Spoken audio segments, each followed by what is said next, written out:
Le chapitre suivant va concerner l'ensemble fonctionnel du coude, puis de l'avant-bras, et enfin l'ensemble fonctionnel du poignet. Ces trois groupes fonctionnels suivants préparent le geste de la main, préparent la finalité de l'usage de la main. L'articulation du coude peut répondre à trois définitions. Premièrement, le coude anatomique, qui est l'articulation intermédiaire entre le bras et l'avant-bras. Deuxièmement, un coude morphologique, qui est l'association de trois articulations. Une articulation huméro-ulnaire, qui est une trochlée, une articulation huméro-radiale, qui est une condylarthrose, et une articulation radio-cubitale ou radio-ulnaire supérieure, qui est une trochoïde. Mais ces trois éléments sont maintenus dans une cavité articulaire unique, avec une synoviale commune, une capsule articulaire commune et des ligaments en partie communs. Voici sur cette diapositive le coude anatomique morphologique. Une articulation huméro-ulnaire qui est une trochlée, avec un interligne serré, une articulation huméro-radiale, condylarthrose, et l'articulation radio-ulnaire supérieure qui est une trochoïde. La synoviale est commune, ainsi que une partie de la capsule et des ligaments. Voici une deuxième représentation du coude, et cette fois-ci c'est le coude fonctionnel. Il y a en fait une seule articulation qui intervient dans le coude fonctionnel. C'est l'articulation huméro-ulnaire, articulation trochléenne avec un interligne articulaire serré, qui dirige les mouvements de flexion-extension du coude. La seconde articulation, l'articulation huméro-radiale, est une articulation d'accompagnement. Elle n'intervient pas dans la direction des mouvements, l'interligne est large, et elle accompagne à la fois l'articulation huméro-ulnaire, mais aussi l'articulation radio-ulnaire supérieure, qui appartient à l'ensemble fonctionnel de la pronosupination. Les schémas suivants représentent en détail les surfaces articulaires de l'humérus d'une part, et aussi de l'ulna. Le premier schéma, en haut et à gauche, représente l'épiphyse distale de l'humérus, c'est-à-dire que, au quart distal de la diaphyse humérale, qui est arrondi triangulaire, le squelette s'élargit transversalement pour former ce qu'on appelle la palette humérale.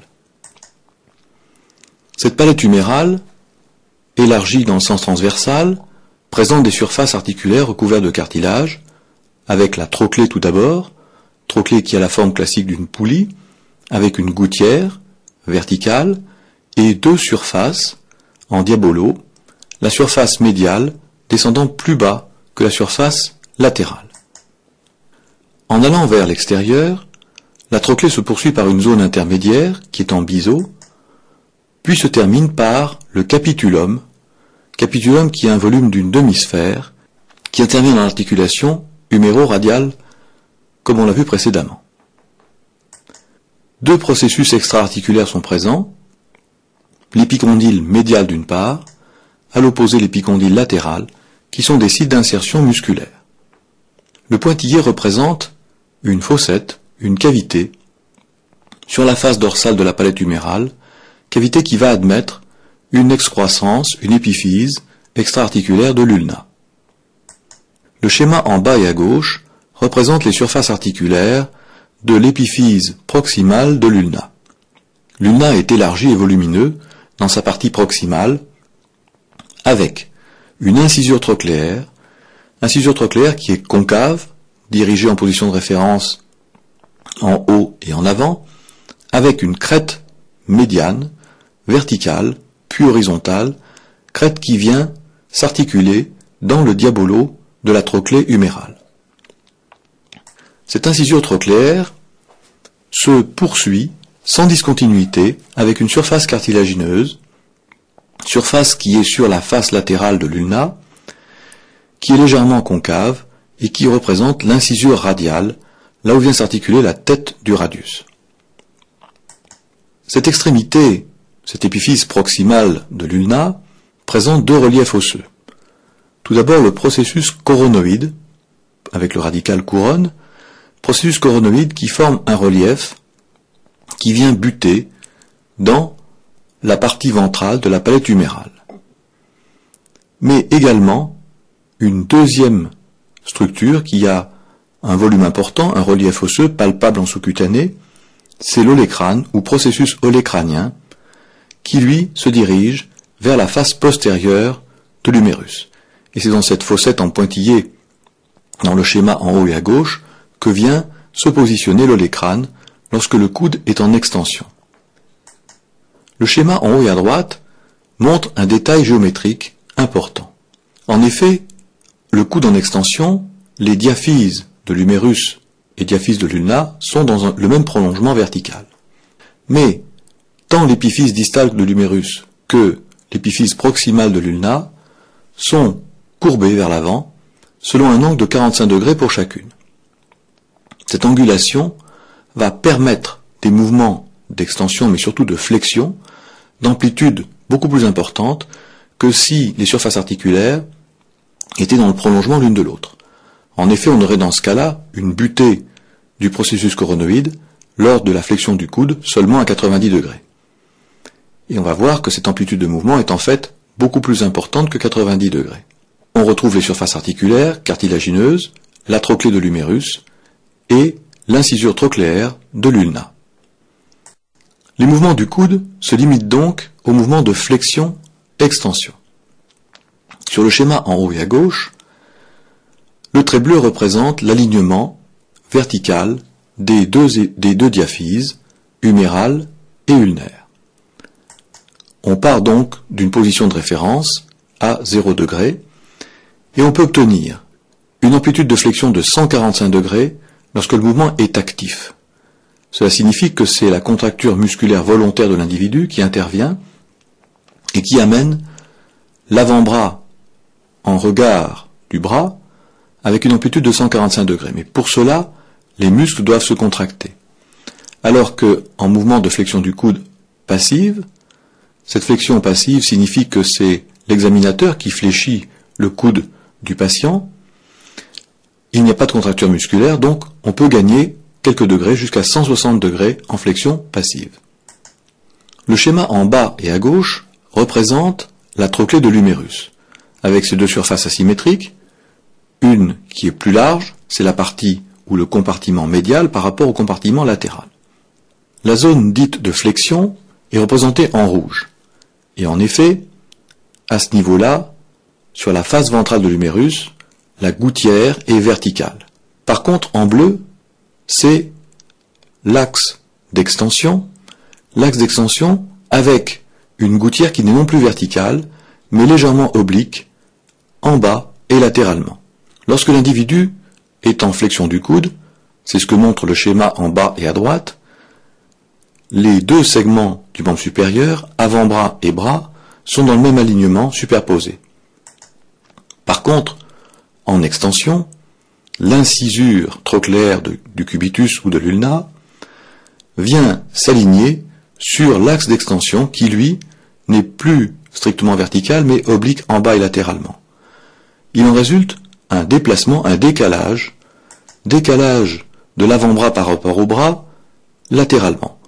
Tout déplacement latéral est un valgus en anatomie, tout déplacement médial un varus. Et bien dans ce cas, on a un cubitus valgus, un angle entre la direction de l'avant-bras et du bras qui est de 160 degrés. L'articulation huméro-radiale est une articulation, encore une fois, d'accompagnement avec un interligne large. C'est une condylarthrose.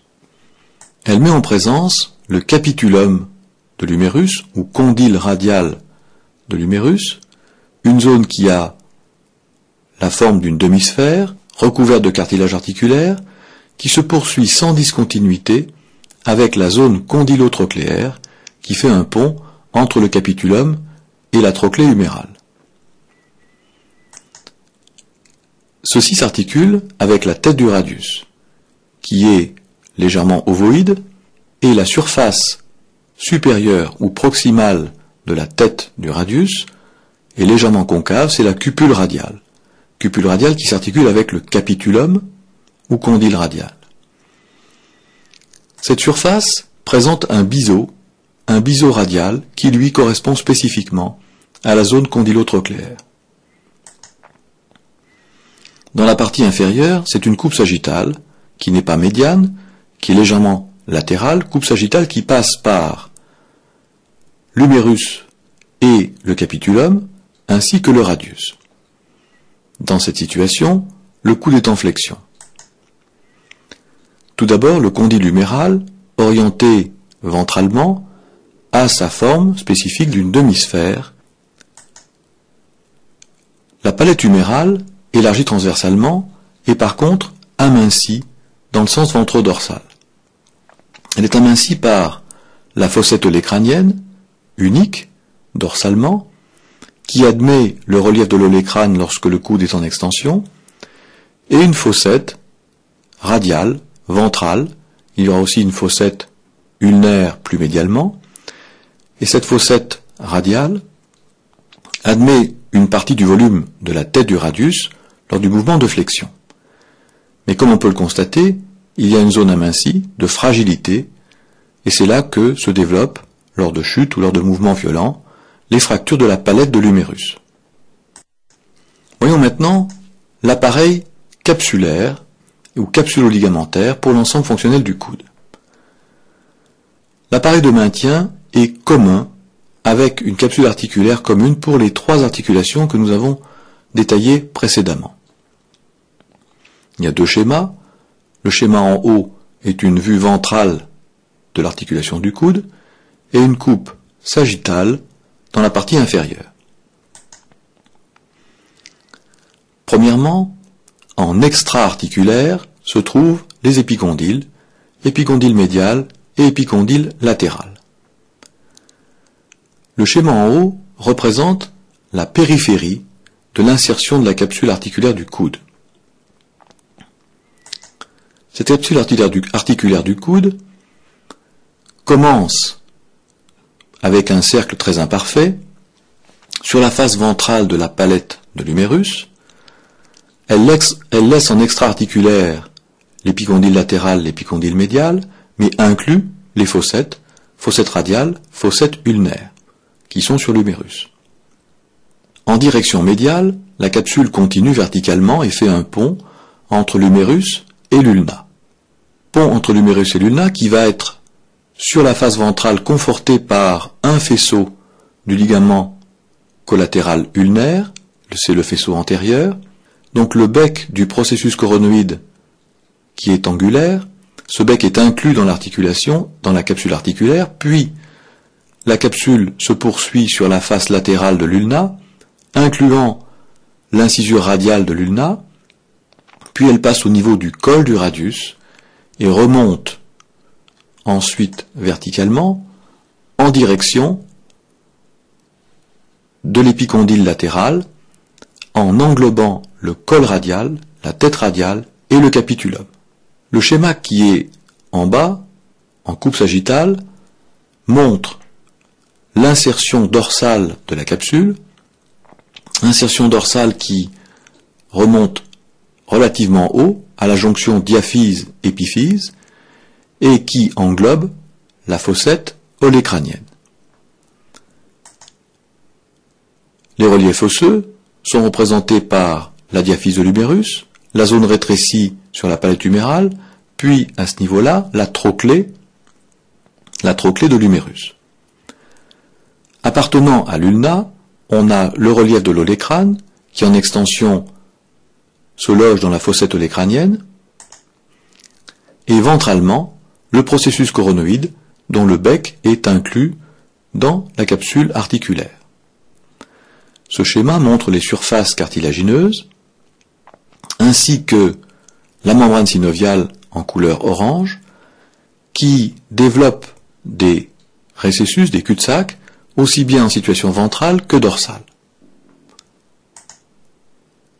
Et c'est ainsi que le bec de l'olécrâne et le bec du processus coronoïde sont intracapsulaires, mais extrasynoviaux. Le schéma suivant va nous permettre de représenter les ligaments collatéraux.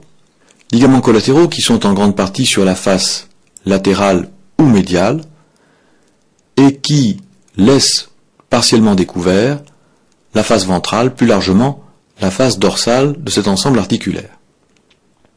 Sur le schéma en haut, c'est le ligament collatéral ulnaire qui est représenté, ligament collatéral ulnaire qui est triangulaire en 3 faisceaux, avec un sommet sur l'épicondyle médial et une base sur l'ulna. L'épicondyle médial est en partie dégagé puisque ce sont des muscles qui vont s'insérer à ce niveau, et on a ainsi successivement, appartenant au ligament collatéral ulnaire, le faisceau antérieur qui va sur le processus coronoïde de l'ulna, le faisceau moyen qui se poursuit par un large faisceau postérieur, en numéro 3, faisceau postérieur qui s'insère sur l'olecrâne, alors que les 2 précédents s'insèrent sur le processus coronoïde. Ce ligament, qui est très solide, est renforcé par un faisceau qui fait un pont entre le faisceau moyen et le faisceau postérieur du ligament collatéral ulnaire, qu'on appelle le ligament de Cooper, ou ligament arciforme, et qui renforce à la fois le faisceau moyen et le faisceau postérieur. Sur le schéma en bas et à gauche, on retrouve ces éléments qui ne sont pas strictement dans un plan sagittal, mais qui ont tendance, au contraire, à envelopper l'articulation. Le ligament collatéral radial, représenté sur le schéma en bas et à droite, est bâti sur le même principe.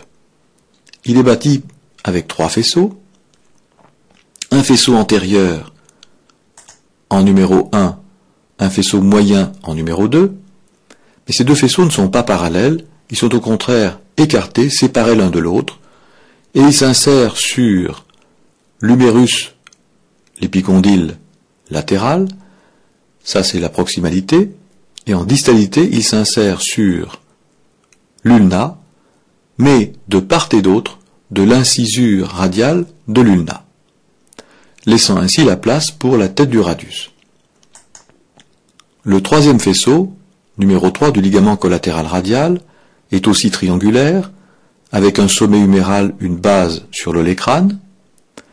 Ce faisceau est court, très solide, et renforcé par un muscle du coude, le muscle anconé, muscle qui s'insère sur l'épicondyle latéral et, avec une surface plus importante, sur l'olecrâne. Le ligament collatéral ulnaire, comme le ligament collatéral radial, sont très solides, et il faut une force importante, une énergie importante pour déchirer ces ligaments et provoquer une luxation du coude. Le schéma en bas et à gauche est une vue de face et permet de mieux comprendre l'orientation des faisceaux des ligaments collatéraux. Premièrement, le ligament collatéral ulnaire n'est pas strictement dans un plan sagittal. En effet, le faisceau antérieur s'insère véritablement ventralement sur le processus coronoïde et le faisceau moyen sur la partie médiale du processus coronoïde.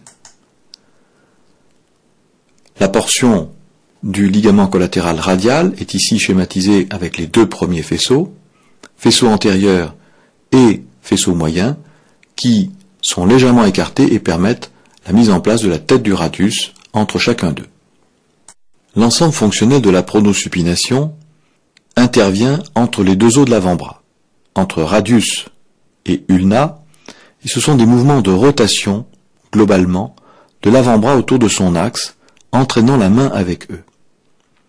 Le mouvement de pronation est un mouvement de rotation interne qui amène le pouce en situation médiale et la paume de la main en orientation dorsale. La pronation, c'est le radical prendre, c'est la position de préhension fine des doigts. À l'opposé, le mouvement de supination, qui a le radical supplié, est une rotation latérale qui amène le pouce en dehors et la paume de la main en orientation ventrale, c'est la position de référence anatomique. Ce schéma représente une vue ventrale des 2 os de l'avant-bras, deux os longs, qui sont inversés point par point. En effet, la tête du radius est proximale et de petit volume, alors que l'épiphyse distale du radius est large et volumineuse. C'est l'inverse pour l'ulna, avec une extrémité proximale qui est volumineuse, alors que la tête ulnaire est distale et de petit volume. Il y a donc deux articulations séparées pour leur structure. Une articulation radio-ulnaire supérieure, qui est une trochoïde, qui fait intervenir la tête radiale, et une articulation radio-ulnaire inférieure, qui est aussi une trochoïde, faisant intervenir la tête ulnaire, avec un seul axe de rotation, qui est vertical et en rouge sur le schéma, axe de rotation qui passe par le centre de rotation de la tête radiale et le centre de rotation de la tête ulnaire. C'est l'axe fonctionnel de l'avant-bras qui doit être respecté pour des mouvements efficaces et d'amplitude suffisante. Donc sur le plan anatomique descriptif, il y a deux articulations semblables mais distantes l'une de l'autre, et sur le plan fonctionnel, il y a une seule articulation en deux parties.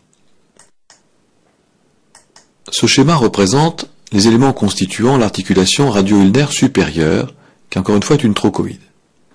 Elle met en présence la tête du radius qui est un segment de cylindre ou ovoïde très déformé, irrégulier, avec une portion verticale qui va s'articuler dans l'incisure radiale de l'ulna. Sur le schéma de la tête radiale, il y a bien sûr la surface supérieure qui est légèrement concave, qui s'articule, comme on l'a vu, avec le condyle de l'humérus, et la zone en biseau. L'incisure radiale, sans discontinuité par rapport au restant de la surface cartilagineuse, est légèrement concave, et cette incisure radiale est renforcée par le ligament annulaire. Ce ligament annulaire a des fibres d'orientation horizontale. Il est inséré sur chacun des bords de l'incisure radiale de l'ulna, sur le bord postérieur, sur le bord antérieur, ce sont des insertions verticales, et surtout ce ligament annulaire est doublé sur sa face interne, sa face profonde, par du fibrocartilage, qui bien sûr va favoriser les mouvements de rotation de la tête radiale au niveau de l'incisure radiale de l'ulna. Cet ensemble de schémas représente l'articulation radio-ulnaire supérieure dans ses mouvements spécifiques, mouvements de supination ou pronation, avec deux coupes transversales dans la partie haute de l'écran. Premièrement, en situation de supination.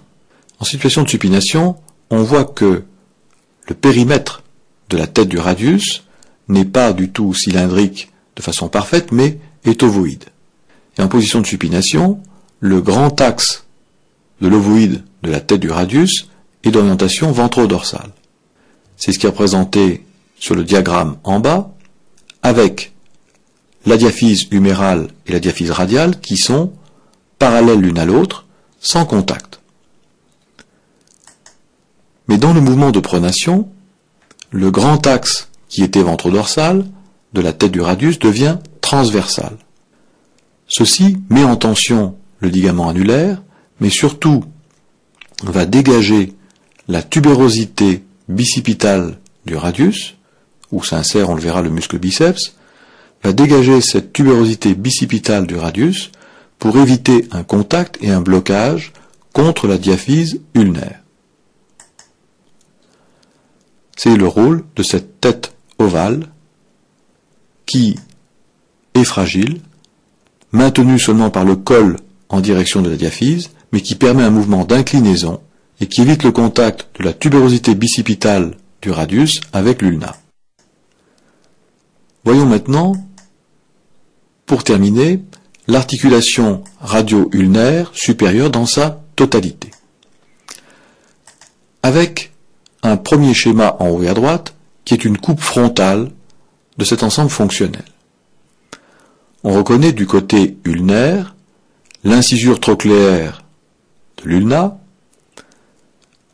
la périphérie de l'insertion de la capsule articulaire autour de l'épiphyse ulnaire, puis latéralement, la tête du radius et le col du radius.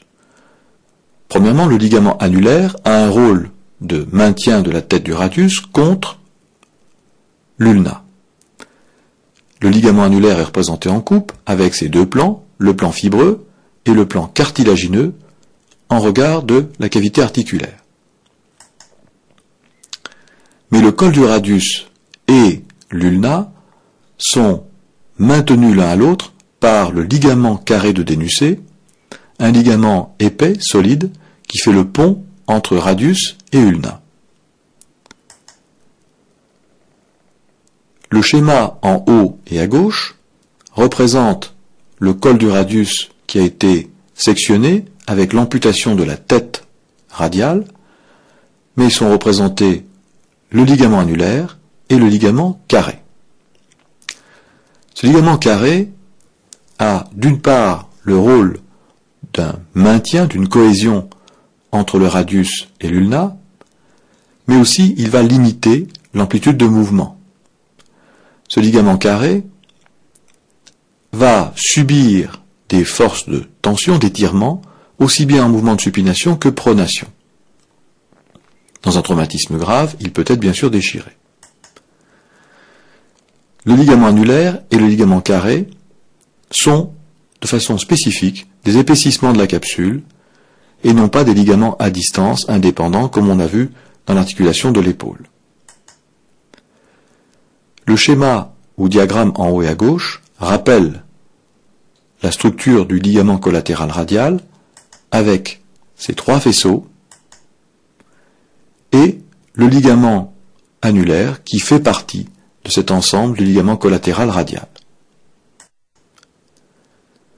L'articulation radio-ulnaire inférieure ou trochoïde est en partie plus simple. Elle va mettre en présence l'épiphyse distale du radius et la tête ulnaire. L'épiphyse distale du radius présente une petite surface cartilagineuse. Sur sa face médiale et verticale, c'est l'incisure ulnaire. Elle est concave, elle va s'articuler avec la tête ulnaire, qui elle est convexe, avec, là encore, une surface cartilagineuse beaucoup plus restreinte que ce que l'on avait pour l'articulation radio-ulnaire supérieure. La styloïde, ou processus styloïde radial, est volumineux.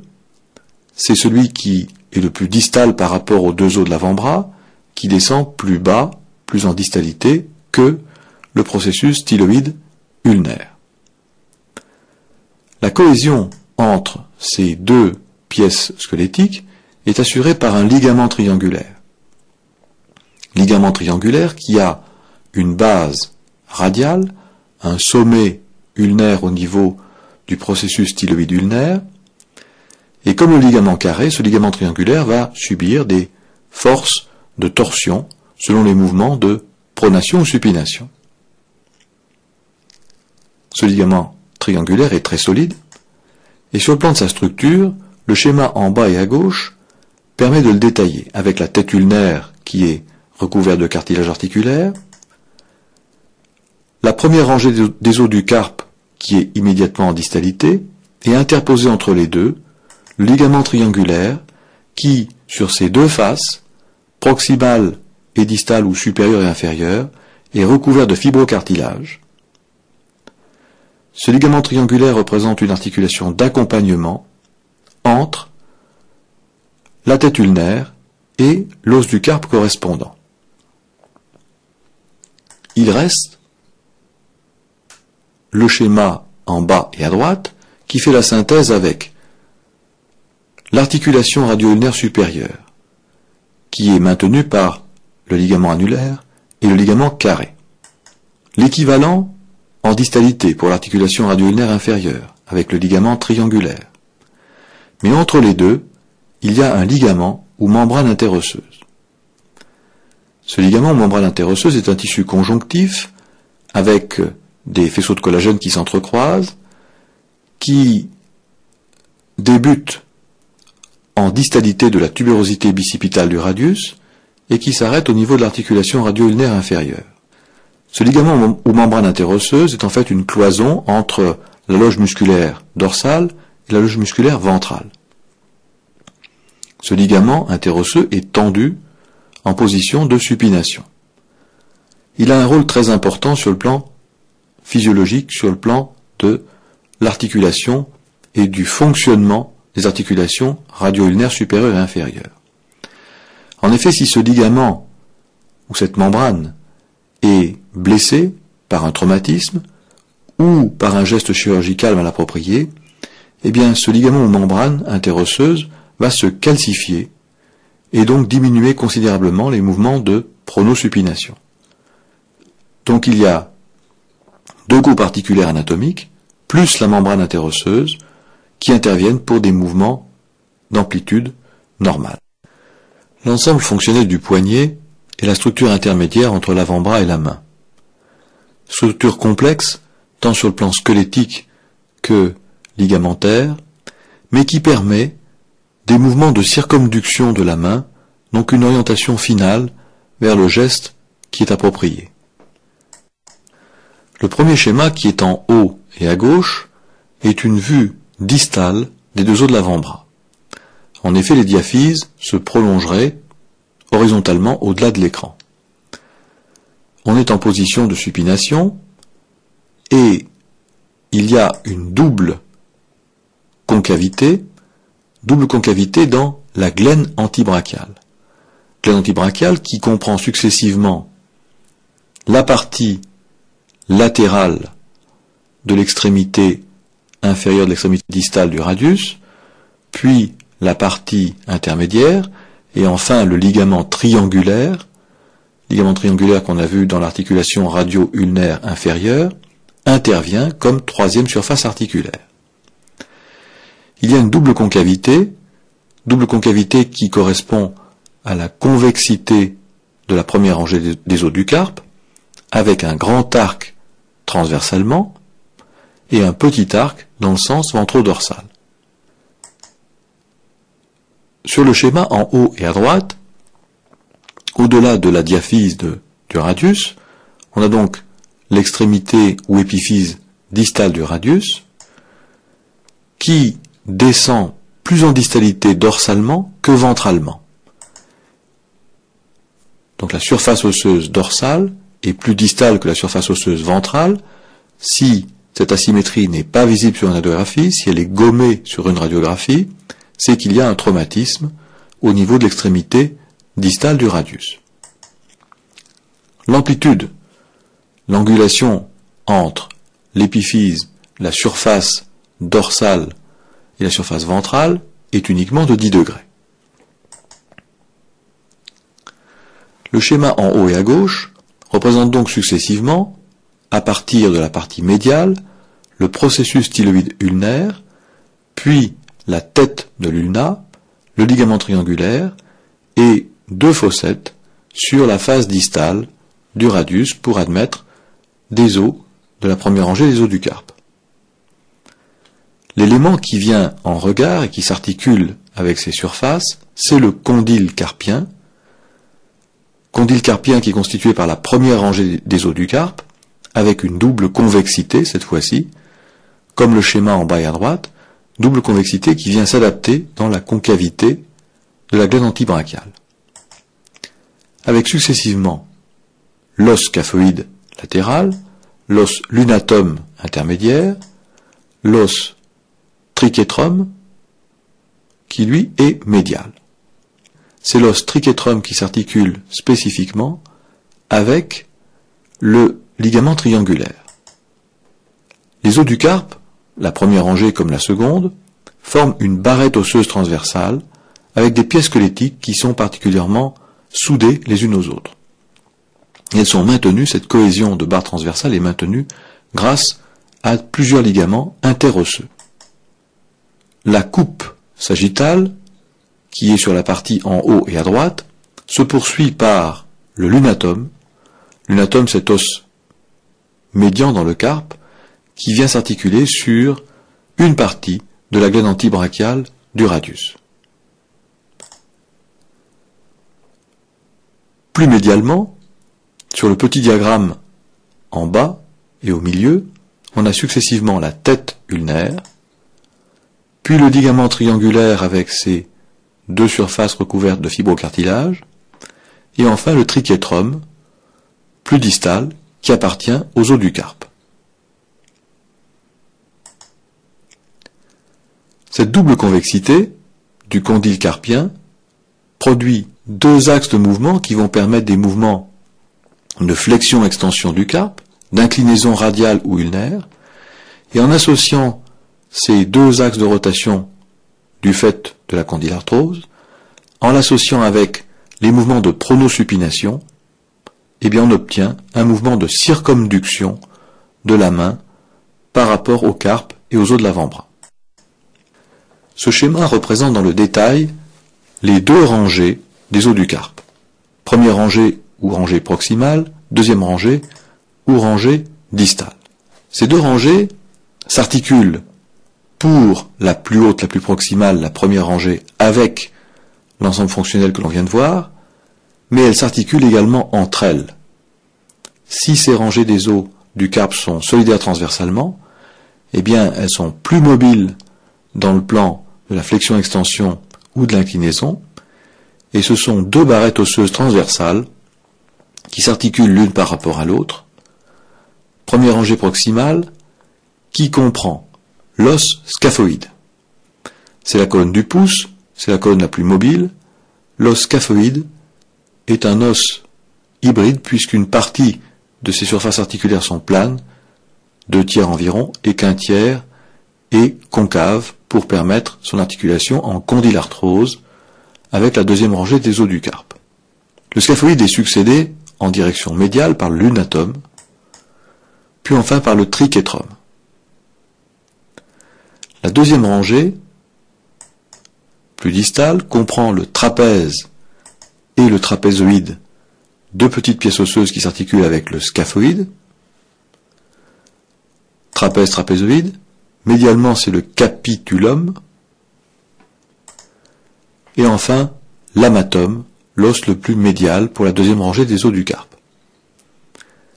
Ces os sont solidaires les uns des autres dans le sens transversal grâce aux ligaments interosseux. La deuxième rangée a, comme la première, une grande courbure transversale, une petite courbure sagittale. L'articulation médiocarpienne comprend une portion d'arthrodie, donc de surface plane vers la colonne du pouce, puis une condylarthrose qui intéresse les trois os de la première rangée et deux os de la seconde rangée. Le scaphoïde, qui est à cheval sur la première et la deuxième rangée, qui déborde fortement sur la seconde, est le coordinateur des mouvements du poignet. Ce scaphoïde est fragile, il fait assez souvent l'objet de fractures, de diagnostics difficiles, et le traitement est parfois chirurgical. Sur le plan anatomique, il y a donc une arthrodie et un condyle, mais en fait, c'est une condylarthrose parce que l'arthrodie va se subluxer à chaque mouvement engendré, provoqué par la condylarthrose. L'appareil ligamentaire de l'ensemble fonctionnel du carpe est très complexe. Nous avons ici, pour le carpe droit, en haut et à gauche, une vue palmaire, en bas et à droite, une vue dorsale, en haut et à droite, une coupe sagittale médiane.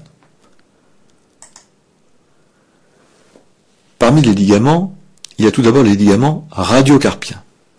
Ligaments radiocarpiens qui sont communs entre les deux os de l'avant-bras, la première et la deuxième rangée des os du carpe. Le schéma en haut et à droite représente une vue palmaire, avec premièrement le ligament radiocarpien palmaire. Ce ligament radiocarpien palmaire a deux insertions proximales, une large sur la face ventrale du radius et une autre sur la face ventrale de l'ulna. Ces deux faisceaux sont orientés vers un tubercule qui appartient au capitatum, avec généralement deux faisceaux. Les faisceaux au centre s'entrecroisent, un faisceau radial, un faisceau ulnaire, le tout se termine sur un tubercule du capitatum du carpe, c'est un ligament très solide. On l'appelle éventuellement le ligament supinateur. Pourquoi? Parce qu'il est tendu en mouvement de supination. Deuxième élément, le ligament radiocarpien dorsal. C'est l'équivalent du précédent sur la face dorsale du poignet, mais plus simplifié, avec une forme en trapèze qui s'insère sur la face dorsale du radius, qui est oblique en direction médiale et qui rejoint la première rangée des os du carpe. C'est le ligament dit pronateur parce qu'il est tendu en mouvement de pronation. Le lunatum qui est maintenu autant par le ligament supinateur que le ligament pronateur, ce lunatum, lors de traumatismes un peu violents, peut subir un mouvement de luxation, de projection, sur la face dorsale du radius, c'est ce qu'on appelle la luxation rétrolunaire du carpe, et ces deux ligaments, supinateur et pronateur, s'appellent éventuellement les freins du lunatum. Nous avons ensuite des ligaments beaucoup plus courts, mais épais, solides, très résistants au traumatisme. C'est le ligament collatéral radial, en numéro 3. Le ligament collatéral radial qui s'insère sur le processus styloïde radial pour rejoindre le scaphoïde, complété sur la partie médiale par le ligament collatéral ulnaire. Ligament collatéral ulnaire qui est en deux faisceaux. Le sommet est au niveau du processus styloïde ulnaire, puis rejoint le trichétrum ou le pisiforme. Souvent les deux. On a ensuite sur chaque face, palmaire et dorsale, des ligaments pour maintenir une cohésion entre première et deuxième rangée des os du carpe. Sur la face ventrale, c'est le ligament rayonné, représenté en orange, avec une insertion centrale commune à tous, qui est sur le tubercule du capitatum, qui envoie des prolongements presque sur tous les os, excepté le lunatum. Sur la face dorsale, ce type de ligament existe, mais il est plus simple, c'est le ligament transverse, avec une insertion dorsale primitive sur le trichétrum, puis des faisceaux qui vont sur le trapèze, trapézoïde et scaphoïde. Ces deux schémas représentent une structure spécifique, très particulière du carpe, qui est le rétinaculum des fléchisseurs, rétinaculum des fléchisseurs ou ligament annulaire antérieur du carpe. En effet, les muscles qui animent les doigts sont généralement à hauteur de l'avant-bras. Ces muscles vont donc envoyer des tendons, minces mais allongés, qui vont passer dans des coulisses, dans des poulies, pour animer les pièces squelettiques. Ces deux schémas sont une vue palmaire du rétinaculum des fléchisseurs et une coupe horizontale de la même région. Ce ligament annulaire antérieur du carpe ou rétinaculum des fléchisseurs est véritablement rectangulaire, avec un petit côté qui est en hauteur et une barre transversale de l'extérieur vers l'intérieur. C'est du tissu conjonctif épais, solide, qui peut rétrécir, entre guillemets, avec le vieillissement, et ce rétinaculum des fléchisseurs est inséré à la fois sur le scaphoïde, le trapèze pour sa partie latérale, inséré sur le pisiforme et l'amatum pour la partie médiale. En coupe, voici le tunnel où passent les tendons, les nerfs et les vaisseaux. C'est le rétinaculum des fléchisseurs. Le trapèze et le trapézoïde sont en situation médiale. Puis vient le capitatum et l'amatum. Le trapèze, comme l'amatum, ont un tubercule. Je reprends. Le trapèze, comme l'amatum, ont un relief sur lequel s'insère le rétinaculum des fléchisseurs et forme ainsi un tunnel ovoïde. Tunnel ovoïde à la fois osseux, avec des ligaments interosseux, et enfin le rétinaculum sur la face palmaire ou face ventrale. C'est dans ce défilé que vont passer les nerfs, les veines, les nerfs. Et si ce défilé s'avère trop étroit, malgré l'absence de... Je me suis trompé, je reprends.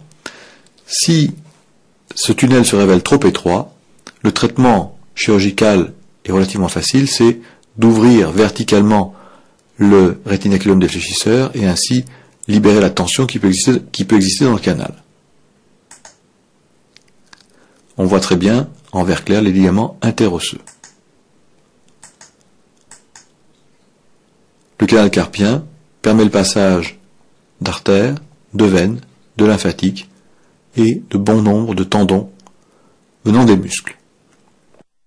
Cet ensemble fonctionnel comprend donc principalement des condylarthroses qui vont se mobiliser sur deux axes et permettre des mouvements de flexion-extension du carpe ou d'inclinaison, inclinaison radiale ou ulnaire. Ce premier schéma va faire intervenir les mouvements de flexion-extension. C'est une vue de profil de l'ensemble fonctionnel avec l'extrémité ou l'épiphyse distale du radius, les os du carpe, première rangée en bleu, deuxième rangée en rouge, puis un métacarpien en rouge. Pour la flexion-extension, l'axe de rotation est transversal et l'extension, globalement, a une amplitude de 85 degrés. 85 degrés qui sont répartis entre 35 degrés pour l'articulation radiocarpienne et 50 degrés pour l'articulation médiocarpienne. L'extension est limitée par cette excroissance, cette partie distale qui a une croix violette du radius et qui représente une butée des os du carpe et qui limite l'extension à 85 degrés. La flexion a la même amplitude, mais par contre, elle est répartie différemment, avec 50 degrés d'amplitude dans l'articulation radiocarpienne et 35 degrés dans l'articulation médiocarpienne. Ces mouvements sont schématisés tout à fait à gauche, en haut ou en bas, avec la représentation anatomique de la main. Les mouvements d'inclinaison sont également importants. Ces mouvements d'inclinaison se font autour d'un axe sagittal, qui est représenté par le point violet sur la deuxième rangée des os du carpe, et on assiste ainsi à des mouvements d'inclinaison radiale, inclinaison latérale, radiale étant plus anatomique. Cette inclinaison a une amplitude de 15 degrés. En effet, le processus styloïde du radius va très vite entrer en contact avec le scaphoïde et limiter le mouvement d'inclinaison radiale. Un mouvement mal contrôlé, ou passif avec une haute énergie comme une chute, va entraîner une rupture, soit du scaphoïde, soit du processus styloïde du radius. L'inclinaison cubitale est plus importante, elle développe 45 degrés, parce qu'il y a un vide sous-cubital qui est physiologique, qui est normal, que le ligament collatéral radial en dehors est plus souple que le précédent, qui est le ligament collatéral ulnaire, pour les mouvements d'inclinaison radiale. Ces ligaments latéraux limitent, l'un comme l'autre, l'amplitude de mouvement autant que les contacts squelettiques. Dans cet ensemble fonctionnel, pour l'inclinaison radiale ou ulnaire cubitale, l'articulation médiocarpienne est la plus mobile. L'association des mouvements, inclinaison, flexion-extension, mais aussi pronosupination, permet la circumduction de la main vis-à-vis de l'avant-bras. Pour cet ensemble fonctionnel du carpe, associant radius et les deux rangées des os du carpe, les traumatismes sont fréquents.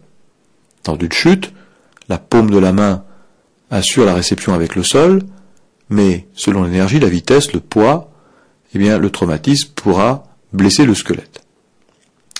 La position normale de repos de la main, Si vous laissez reposer votre main sur le plan horizontal du bureau, eh bien vous verrez que spontanément elle prend la position du schéma. C'est-à-dire les doigts légèrement en flexion, une extension modeste, mais une extension de 45 degrés malgré tout dans l'ensemble radiocarpien, et une très légère inclinaison cubitale de 15 degrés. Cette position de fonction, qui est la position de repos, ou celle qui va précéder la préhension des doigts, doit être respectée lors de l'immobilisation plâtrée dans un traumatisme. Il faut en effet placer l'ensemble des métacarpiens par rapport à l'avant-bras, par rapport au poignet, à 45 degrés.